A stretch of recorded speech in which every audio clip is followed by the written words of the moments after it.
नमस्कार. तुमचा गुडघा दुखत आहे का? त्याच्यामध्ये तीव्र वेदना होत आहेत का? बसून उठताना त्रास होत आहे का? पायऱ्या चढता उतरताना त्रास होत आहे का? तुमचा गुडघा अचानक लॉक होत आहे का? ह्यापैकी काही एक सिम्पटम्स असेल तर हा व्हिडिओ तुमच्यासाठी. नमस्कार, मी doctor Mukesh Malu, orthopaedic surgeon, 21st century hospital, doctor lane, Nanded येथे स्पोर्ट्स इंजुरी स्पेशलिस्ट. वरीलपैकी काही तुमच्या गुडघ्यामध्ये जर त्रास होत असेल तर हा मिनिस्कस टिअरचा एक संकेत असू शकतो. जाणून घेऊया गुडघ्यामधील फाटलेल्या गाडीबद्दल, ज्यालाच आपण मिनिस्कस टिअर असे म्हणतो. मिनिस्कस म्हणजे काय? गुडघ्याचा जॉइंट मध्ये एक शॉक ॲब्सॉर्बर मटेरियल म्हणून हा मिनिस्कस कुशन सारखा काम करतो. हा फाटतो कधी? पाय लचकल्यामुळे, पडल्यामुळे, स्पोर्ट्स खेळताना पडल्यामुळे, गाडीवरून ऍक्सिडेंटली पडल्यामुळे किंवा पाय घसरून पडल्यामुळे, अचानक पाय लचकल्यामुळे मिनिस्कस फाटू शकतो. ह्याचा निदान कसा होतो? ह्याचा निदान एक्सरेवर होत नाही.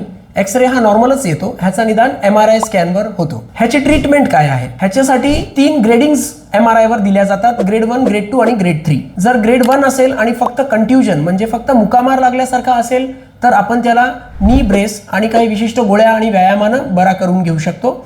आणि हाच जर ग्रेड 2, ग्रेड 3 असेल, भरपूर दिवस झाले आणि आराम केल्यानंतरही हा त्रास जर कमी होत नसेल आणि गुडघ्याला लॉकिंग सारखे सिम्पटम्स जर येत असतील, वेदना जर होत असतील, तर ह्याला आर्थ्रोस्कोपिक मिनिस्कस रिपेअर म्हणजे दुर्बिणीद्वारे टाका मारून दिला जातो. आणि ही एक दुर्बिणीद्वारे होणारी शस्त्रक्रिया आहे, जी करून घेतल्यामुळे तुमच्या गादीला हा जो कुशन कव्हर आहे तो पूर्ववत होतो आणि गुडघ्याला गुडघा घासत नाही, वाताचे प्रमाण फ्युचरमध्ये होत नाही. तुमचा MRI जर पहिल्यांदा झालेला असेल आणि अशाच तुम्हाला काही वेदना, प्रॉब्लेम्स वगैरे असतील तर आम्हाला खाली दिलेल्या नंबरवर आणि आमच्या ॲड्रेसवर तुम्ही संपर्क साधू शकता.